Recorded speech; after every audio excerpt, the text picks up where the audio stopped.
Okay, good afternoon. We'll call this meeting to order for July 13th, our first regular council meeting of the year. And I'll ask Cindy, or Councillor Maceras, to please read the land acknowledgement. Thank you, Mayor Barkley. The town of Innisfail acknowledges that we are meeting on Treaty 7 territory, the ancestral and traditional territory of the Blackfoot Confederacy, Kainai, Piikani, Siksika, as well as the Tsuut'ina First Nation and Stoney Nakoda First Nation. We acknowledge that this territory is home to the Métis Nation of Alberta, Region 3, within the historical Northwest Métis homeland. We acknowledge the many First Nations, Métis, and Inuit who have lived in and cared for these lands for generations. We are grateful for the traditional knowledge keepers and elders who are still with us today and those who have gone before us. We make this acknowledgement as an act of reconciliation and gratitude to those whose territory we reside on. Okay, thank you. And we'll move on to 2.1. Are there any additions or deletions? No. Could I please have someone make a motion to adopt the agenda? Councillor Dunham.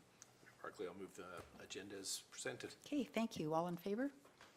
All right, carried. Thank you. And we'll move into 3.1, the regular council meeting minutes for December the 9th. Councillor Bates. I'll move those minutes. Okay, thank you. Any changes? All in favor? Okay, carried. And December the 16th, the agenda and priorities meeting. Councillor Mayor Wynne. Barkley, I'll move those minutes. Okay, thank you. All in favor? Okay, carried. And then 3.3, the agenda priorities meeting for January the 6th. Please have someone make a motion to approve those. Councillor Mystad. Your Worship, I'll make that motion. Perfect. Thank you. All in favor? All right, carried.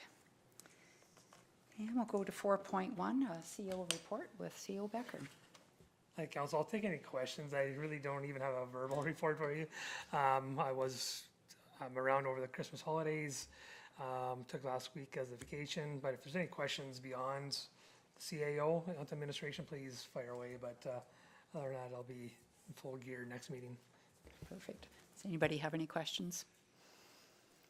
No, do we need a motion to adopt the non-report? We'll have a motion to adopt the CEO report. Councillor Dunham. I'll make that motion. Thank you. All in favor? Okay, carried. And we'll move into 4.2, the council action control. Are there any questions about anything on here? If not, please have a motion to accept council action control as presented. Councillor Maceras. Thank you. I'll move that we accept the council resolution action control as presented. Okay, thank you. All in favor? Okay, carried. And we'll now get into operations. 5.1, an RFD for South Red Deer Regional Wastewater Commission with Director Kennedy. Thanks, Mayor Barkley. So administration has been working with the SRD CAO to provide additional operating services to cover the regional maintenance duties of the line. The regional maintenance operator services would be shared with Penhold, where Innisfail would take care of the maintenance from Innisfail South, and Penhold would be taking it from Penhold North. This would provide the commission experienced, knowledgeable operators as well as coverage for when one of the operators are absent. Utilities Department has reviewed the duties as presented here and has capacity to cover the estimated 12 to 16 hours per week without requiring any additional staff. Financially, any services provided for the regional maintenance operations would be charged to the commission as outlined in the existing agreement. I'll take any questions. Okay, thank you, Director Kennedy. Could I please have someone make the recommended motion? Councillor Bates. I was going to ask a question, but I'll make the recommended motion. I move that council approves the amendment of services as specified in Schedule A, Item G of the operating agreement with the South Red Deer Regional Wastewater Commission agreement dated January 30th, 2023. Okay, thank you. And your question? My question, so Innisfail South tolls, Yep, Penhold North to right to Red Deer correct. treatment plant, who covers between Innisfail. It's agreed upon. In Oh, okay. And so they pay at least what it would cost us to have our operators and run their trucks and all that other stuff. Like I don't need to know the rates, but they cover all that? Yeah, the plus? set rates, there's set rates within the agreement, a charge-out rate as well as covering costs for trucks and mileage. That's in the agreement right now for our operators, as well as there's a section in the agreement where it covers the regional, they call it a deputy operator duties. So those are all covered in that agreement to cover all of our costs and expenses. Thank you. Okay, thank you. Any other questions? No? Okay, we'll have a motion. All in favor? Okay, carried unanimously. Thank you. And we'll move on to 5.2, RFD for a peace officer truck with Director Kennedy. Thanks again, Mayor Barkley. So we have in front of you the RFQ that went out December 12th and closed on December 20th for the new community peace officer pickup truck unit. We did receive 3 submissions locally here, Palliser Chevrolet, plus 4-Lane Ford and Innisfail Chrysler, with the highest points going to Palliser Chev.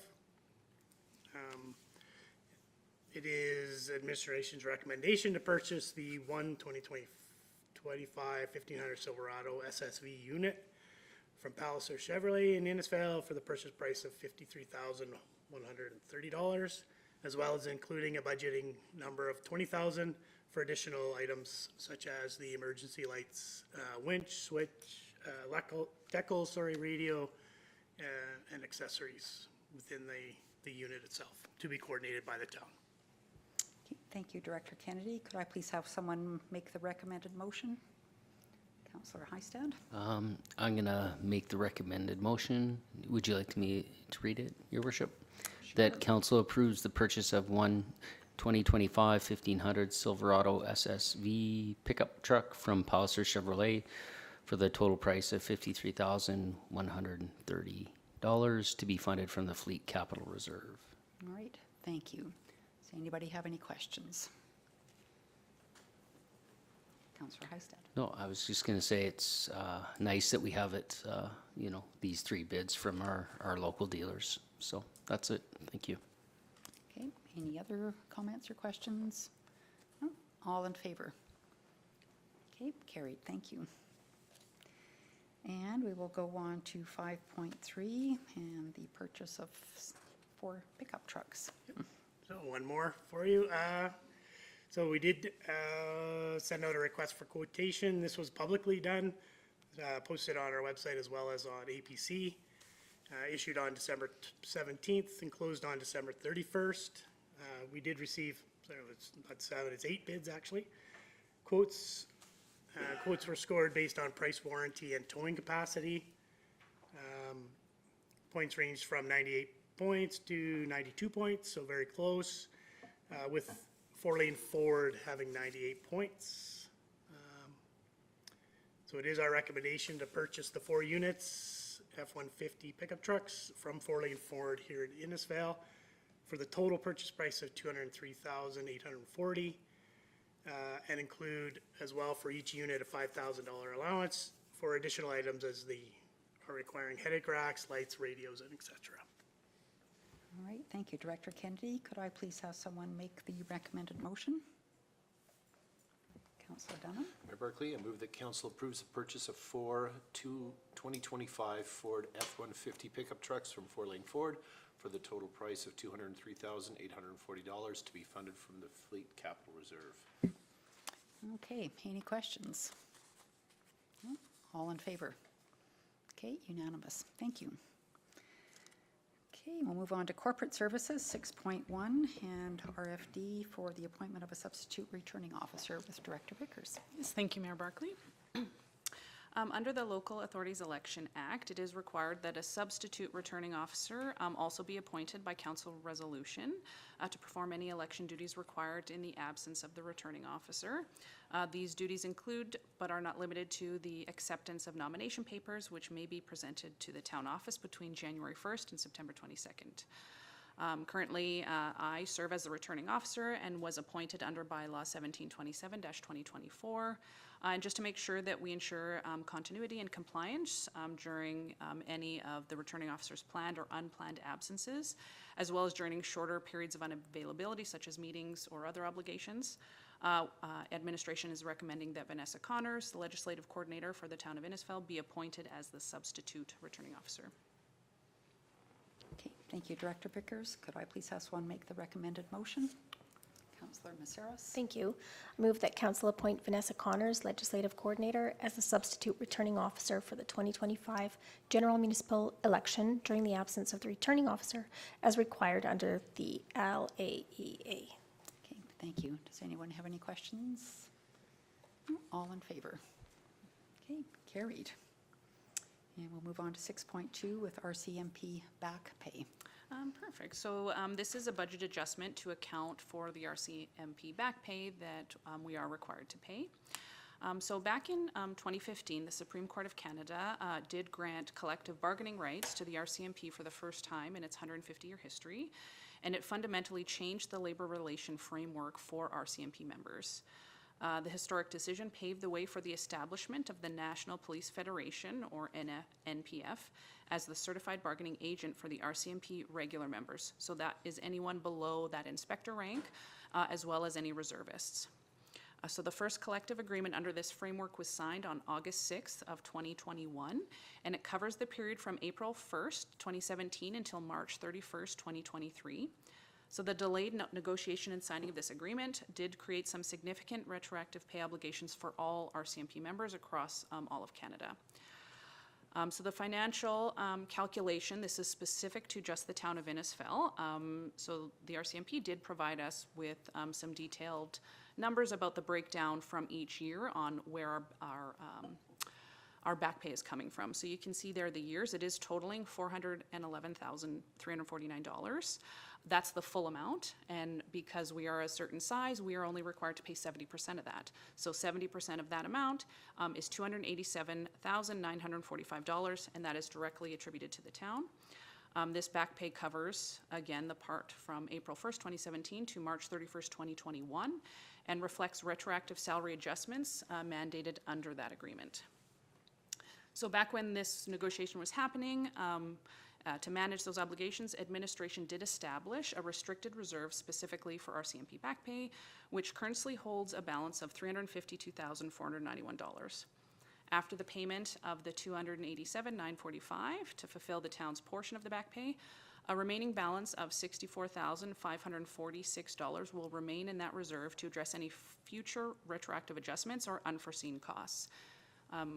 As you can see, that their current agreement expired in 2023, so they are negotiating for their next agreement.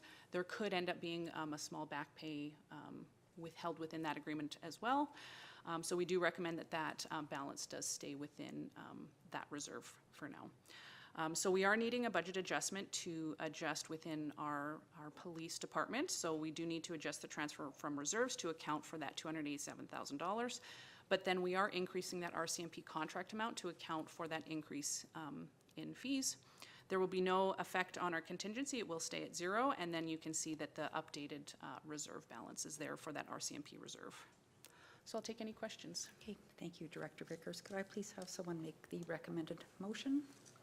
Councillor Wing? Thank you, Mayor Barkley. I would move that council approve the recommended budget adjustment. Okay, thank you. Does anybody have any questions? Councillor Bates, so Maceros, sorry, Light first, then Bates. Sorry. Thank you. Through the mayor to Director Vickers. I just have a question about the payback calculation chart, and it only goes 20 to 21. And so at what point do we, or what's happened to 22 and 23? Mayor Barkley, through to Councillor Mazzaro. So because the contract was signed in August of 21, they only accounted for the back pay from 17 to 21, and our new rates, our new contracts have already included the increased rates. So in 22 and 23, when we received those rates from the RCMP for our budget numbers, it included those increased costs. Okay, thank you. Thank you. Councillor Bates. Yeah, my question probably became more of a comment with your explanation, because I was going to question that we should continue to hold money in that reserve, but it would appear that this is going to be an ongoing thing every time there is now that they're unionized, every time there's a negotiation, we may have a back pay. Mayor Barkley, through to Councillor Bates, that is accurate. They do have to negotiate, and if that takes longer, then there will always be a back pay situation. Well, because they're right now beyond, That's right. We likely will be in a back pay if they don't get situation. a zero settlement, there's going to be back pay. That's right, yeah. Thank you. Like I said, I was going to question keeping that, but yeah, looks like it's going to be forever. Thank you. Okay, thank you. Okay, we have a motion, all in favor? All right, carried, thanks. We'll move into 7.1 with Director Jenkins on window replacement. Thank you, Mayor Barkley. So we're looking to request a capital budget adjustment for the completion of the 2024 town office window replacements. So the replacement of the windows in the town office building, the north and south windows on the older portion of the office was identified in the 2024 capital budget with an allocation of $50,000. However, that original cost projection did not factor in replacement with triple pane windows, and it is being recommended that to improve insulation and efficiencies, that we do replace them with these higher quality windows. We have received 3 quotes, with the selected quote being from Pearl Rose Construction in the amount of $72,950. So we are asking for a budget adjustment for the additional $22,950 to be funded from the Infrastructure Capital Maintenance and Repair Reserve. All right, thank you, Director Jenkins. Could I please have someone make the recommended motion? Councillor Hystad. Yeah, that council approves an additional $22,950 plus GST to be funded by the Infrastructure Capital Maintenance and Repair Reserve to complete the town of office window replacement project. Okay, thank Thanks. you. Are there questions? Okay, I'm just curious how old those ones are. They must be 30 or more. They're original, so Yeah. I think it's 1983 Yeah. was when that portion of the building was completed, so. They've done all right. They've done well. Thanks. so Director Jenkins, this is like a, I don't know, 45% increase to this budget. Is the energy efficiency that we will gain from triple pane worth it, I guess? Just looking at it even from my personal We haven't done like an ROI on it, but the recommendations from the contractors and where we're going with window construction, we feel it's the best route for the replacement to do that work now. Okay. Okay, we have a motion. Oh, sorry. Thank you, Mayor Barkley. Just through, and I would actually just mirror Mayor Barkley's comments last year, a year and a half ago when we had our windows replaced on our home. We had some discussion with a number of different, and they said, quite frankly, the difference for the energy saving for the lifetime of our home, the difference between the triple pane and the double pane, they said would not be worth that increase because it was going to cost us about 30% more. So I have a really hard time, like Mayor Barkley said, for 45% to actually see the long-term advantage and the Sure, return. we can certainly go back and either pull those ROI calculations, or if we want to just go with the double pane, that's. Personally, I'd like, if we could see the ROI. I mean, I don't wanna, it would be nice to see those numbers, please. Yeah, I would like that too, Director Jenkins, because went through the personal replacement myself, and I didn't feel that the extra was worth it on, I understood at the time, like 3-4% energy efficiency is what was being gained, and Councillor Hystad, sorry, have you already gone to? No, Your Worship. You're just finishing up, so I agree with both of you. And that's what I was going to say. It'd be good to see both price comparisons, and then on a personal level too. I did the double pane. It just came down to cost, and you know, it would be a nice extra, but I think looking at our budget this year, this is a, you know, we need to be pretty diligent with what we're doing. Thanks. Okay, well, we do have a motion to, Yeah, you could table, I suppose. Yep. if that's- yeah. I'll motion to table this until we have further information from administration. okay, all right, all in favor? Okay, thank you. And we will move on to the Aquatic Center modernization with Director Vickers. No, I will take that. Thank you, Mayor Barkley. So we're looking to present, she can do it if she wants, to present the 2025 Aquatic Center Modernization Project for approval by council. So we're looking for two motions from council today.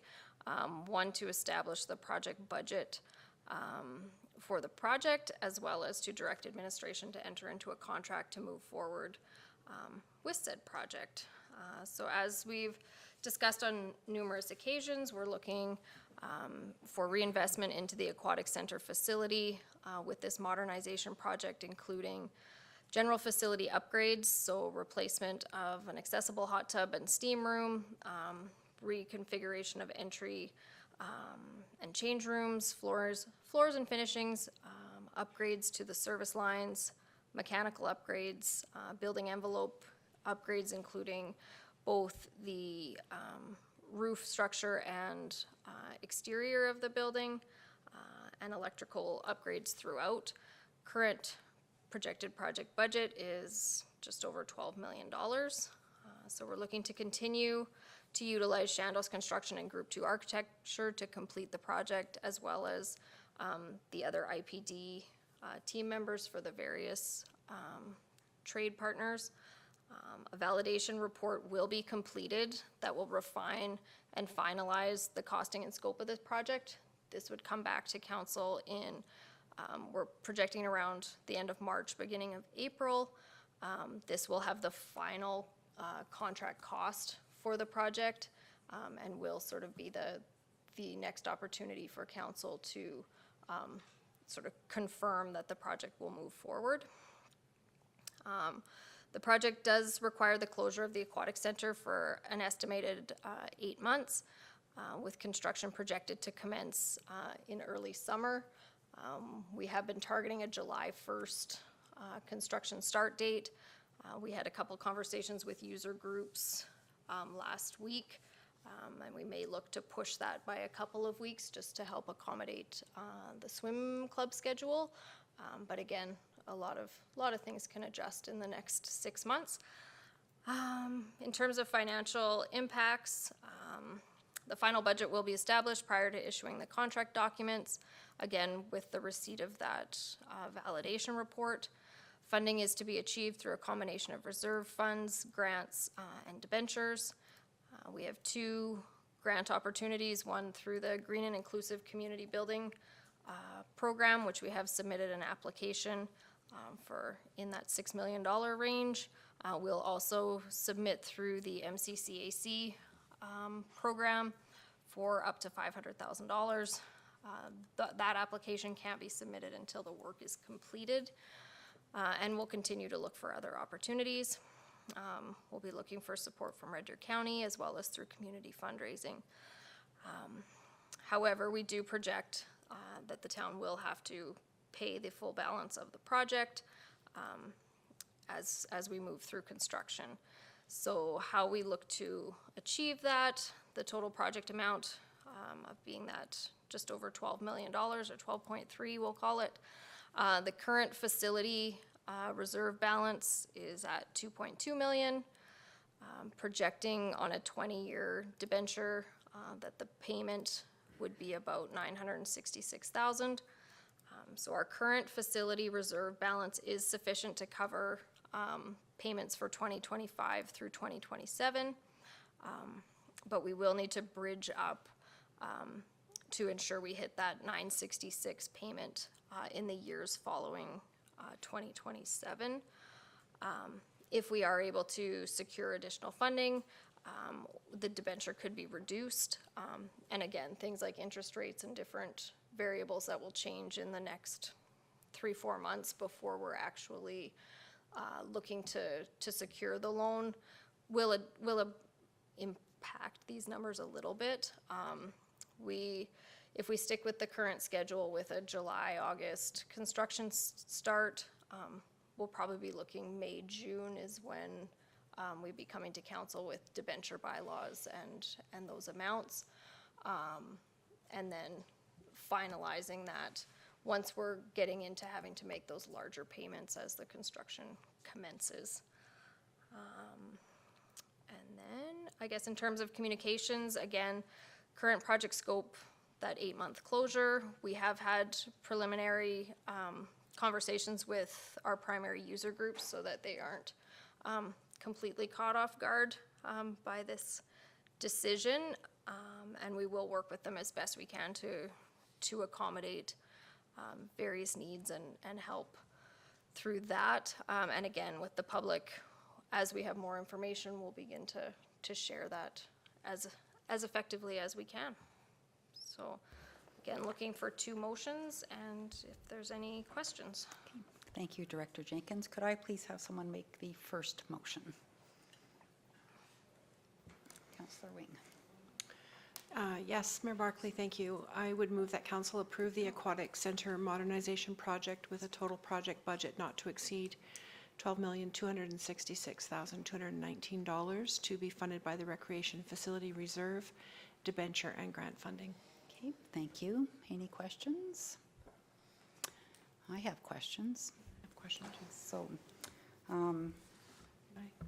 Do you want me to go first? sorry. Can I go first? Yeah, for sure. Just thank you through to Director Vickers, or Director Jenkins, sorry. I mean, we're at this point where the decision has to be made, so I'm satisfied that we've got that information. I do have a question though. Will the water spray park remain open in the summertime? It will. It will, so Yes. access from the outside will still be available. Yeah, okay, that's good, thanks. Okay, thank you. Do you have a question? Okay. Okay. Doesn't matter, you can go first. It's around the debenture, so I'm concerned, well, a couple of things. I'm concerned about jeopardizing the grant, and what assurance do we have that we don't get into this project, finish it? We've applied for the grant, we don't know for 18 months, which I think is totally unacceptable. And then they say, well, they probably don't really need the money because they've already finished the project. So is there an assurance that The way the grant is laid out, you can apply for work that has already taken place. Okay. I believe all work has to be done by 2028, I Okay. think. So Okay. there is a range of projects, Okay. but it is set up such that you can apply for projects that are even completed. Okay. If they weren't completed before, I want to say 2021 even, the program goes back to, Okay. so. Okay, well, thanks. And then, Again, on the grant timeline, yeah, we don't, I reached out to them last week even, and it was sort of we have lots of applications, we'll let you know when we know. no, I know it's not you. Yes. No, for sure. And then secondly, on the debenture, so my concern is that we put a debenture in place. We don't know we don't know about the grant, we don't know about other funding sources, and then there's a payout penalty on the grant. So when we get a loan through the Alberta government, there is a penalty on the lost interest. So I don't want us getting a $12 million debenture, and then we find we're getting $6.5 million, maybe more back, and we want to pay the loan off, and now we have a $3 million penalty to pay it out. So I'm curious about a potential line of credit to get this project underway until we know what the funding is, the revenue sources that are coming to us, and what that interest is, what the cash flow looks like compared to the loan. I'd also like to know if we did have a $12.2 million debenture and we wanted to pay it out or half of it even in 3 years, 2 years, what that payment penalty would be, because it would be significant over 20 years. So, and I don't know whether that impacts this motion? I mean, that part of the motion is that, that it will be funded through a debenture and grant funding, but, There will still have to be a debenture Okay. bylaw Okay. process, so completely separate. We have to come for direction to Yeah, pursue okay. that has an advertising period and everything, so Okay. that will, so it could even read through, Yeah. through a loan and grant funding as, maybe as opposed to a specific debenture or something, but those are just my thoughts, and I don't know, Director Vickers, if you have any comments around that, but. Mayor Barkley, I can definitely reach out to them and work through the penalty calculation to see what it is. The last time they told me it was 3 months interest that we would be penalized, basically. But I can get some more formal on that, and definitely when it is time, we will be looking at all avenues, so not just that place. We will look towards private banks as well to see if there is a line of credit or some type of loan that would be more advantageous for us. Yeah, and obviously I'm not the expert. I don't think it's just 3 months interest. I think it's different when the loan is post 2004 from what I've read, but it is kind of complicated to read, so. Okay, I'll definitely bring that Yeah, information the okay. next time we Yep, thank chat you. about it, so. Okay, anybody else have any questions? Councillor Hystad. Okay, thanks, Your Worship. I thought Councillor Bates had a question. Did you have a question? Oh, That's, go ahead. all right. There's time. I'll get my turn. Reply all. No, not teasing you. Your Worship, to Director Jenkins. My question is, I got three, hopefully they're brief, questions with the user groups. How are they with this process, as well as how do we look at making sure that they're coming back, in that year's time? Is that being part of your discussion with them? Have you thought about it administratively, how we're going to handle that? I know it's tough for us to do so, but making sure that there's, we don't lose anybody. That's my first one. okay, go ahead, keep going. The meeting with the Red Deer County how are we looking at doing that, Your Worship, through to It's on the agenda today. on the agenda? Okay, sorry. And then just external fundraising. I think that's another one that we need to really look at and get on it if we're going down this road. So that's it. I know I'm throwing a lot at you, Director Jenkins, but No, that's fair. We do recognize that a closure is going to have impact on user groups, particularly our regular groups, being sort of Dolphins, Water Polo, Kayak Club, whether they're able to secure other opportunities. We are trying to schedule as best we can around the dolphin swim season, that they typically have their home meet sort of the tail end of June. And then if they have swimmers that go to provincials, they swim through July. With some of the other groups, I don't know that they'll be able to find, like Kayak Club, I don't know that they'll be able to find somewhere else for next winter. We'll do our best to make those connections for them and help with other facilities. The schools are another one that will be impacted. They have been aware for the last number of years that this has been on the agenda. Again, I don't anticipate that they'll probably find another alternative. They will just accept that this year is not going to be a year they have swimming. yep, no, that's good for now. Thank you. Yeah, Red Deer County, I believe there's conversation about the topic or the agenda of that meeting coming later. And yes, we are going to have some internal discussions around the fundraising, sort of beyond sponsorship, what kind of capacity, and whether we would be looking to try to partner with external groups if it's more of a fundraising effort, and if any of those user groups are inclined to help support that kind of work. Okay, that's it for now. Thank you. Thank you. Councillor Bates. Yeah, so that discussion precipitated another little question. Over and above the user groups, we obviously have a couple or some small number of employees that would be affected in one way or another.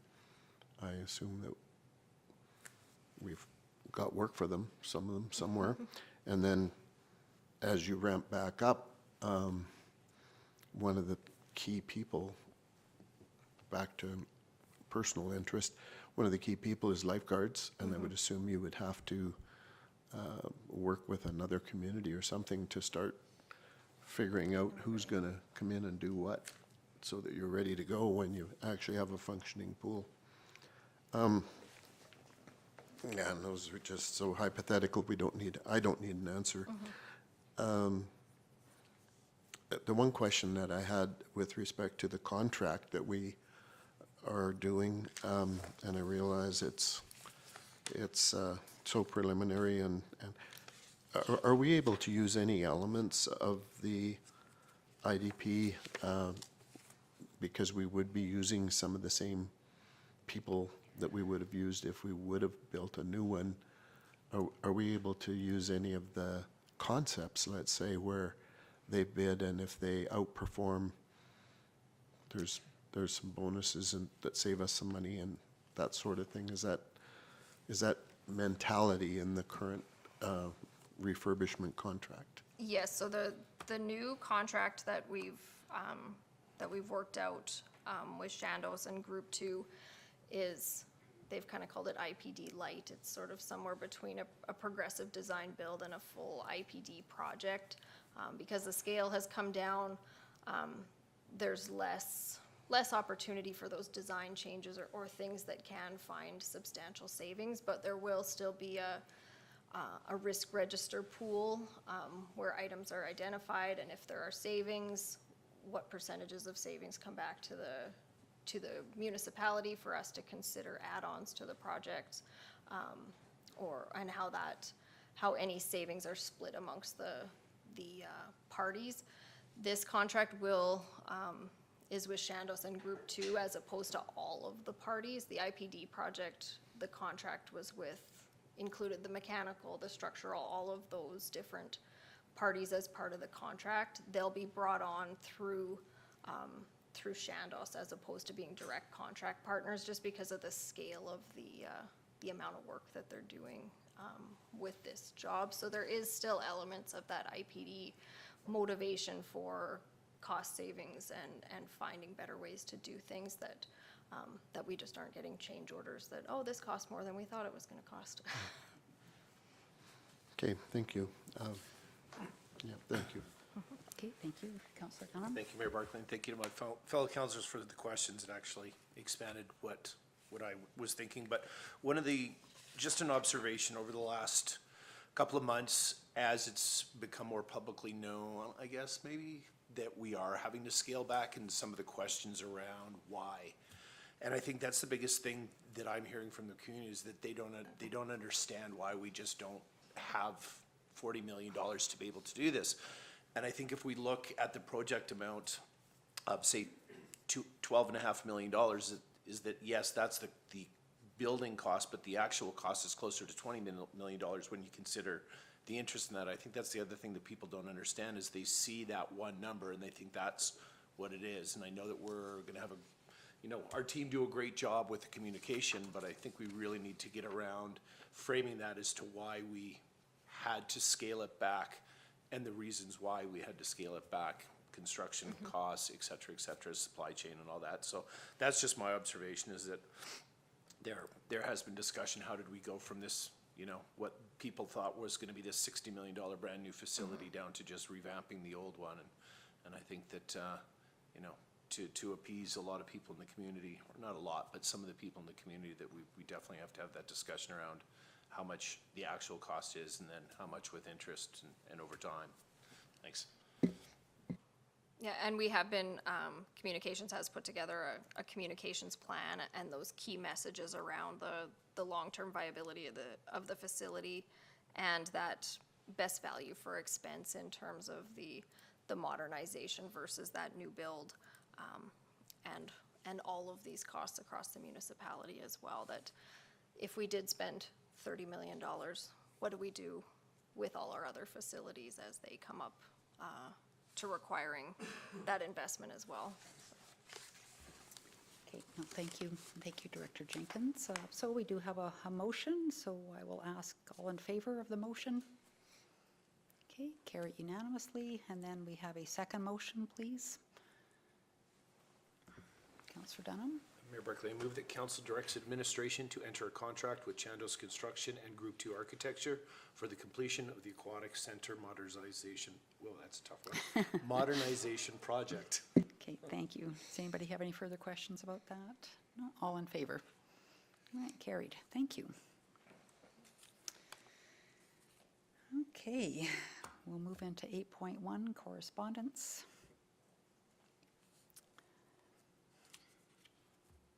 Any questions about the correspondence? There's just the one, so. Okay, just have a motion, please, to accept the correspondence as information. Mayor Barclay, I would move that we accept the correspondence for Thank you. information. Since it's yours, thank you. All in favor? Okay, carried. And we'll go into council reports, and we'll begin today with Councillor Maceros. Thank you, Mayor Barclay. I've got nothing to report this week either, other than the Chamber Board meeting is on Thursday this week. Okay, thank you. And Councillor Dunham? Thank you, Mayor Barclay. I have nothing. It was actually a very, very quiet time. None of the committees that I sit on met over the last several weeks, so thank you. All right, thank you. And Councillor Bing? Mayor Barclay, I don't have anything to add to my report that's in the package. Okay, thank you. Councillor Hystad? Thanks, Your Worship. Just what's in the report, and I want to thank Councillor Bates. He was unable to attend the Historical Village meeting, so appreciate his attendance on my behalf. Thank you. All right, thanks. And Councillor Bates? Yeah, my report's there. My main event this week is the Water Commission on Wednesday. Okay, thanks. And my report's in there as well, so nothing further to report. So we'll move on to number 10, open mic session. Does anybody have anything they'd like to say? Mr. King, welcome. Happy New Year. Thank you, Mayor. To Director Jenkins, 2 questions on the pool. What does this modernization give us for expected life expectancy? Another 25 years? So we would hope, yeah, to be in that 20-year life expectancy when we're going to need to make reinvestments throughout Okay, that and that secondly, period. has the administration looked at a project like Harris did in Red Deer and other companies selling bricks that may be the sidewalk out front with people's names on? And maybe it's only a small amount of money based on the budget, but if you rose $250,000 or $300,000, it may fund a party room or some other upgrade within that facility. I think we live in a very giving community, and I think if you give the people that opportunity, a great deal of people would step up. Thank you.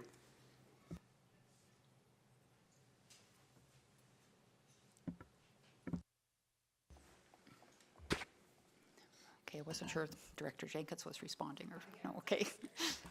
Okay. You know, we did do a brick, that sort of a thing for the skate park. We looked at that.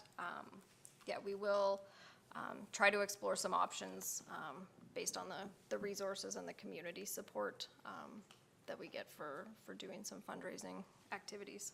For sure, thank you. Thank you, Ron. And we'll move into number 11, upcoming events. Just have somebody please make a motion to accept these as information. Councillor Maceros? Thank you. I'll move to accept these as information. Okay, all in favor? Carried. And we will then have a motion to go in camera, please. Councillor Dunham. Mayor Barclay, I'll make that motion. Thank you. All in favor? Okay, thank you.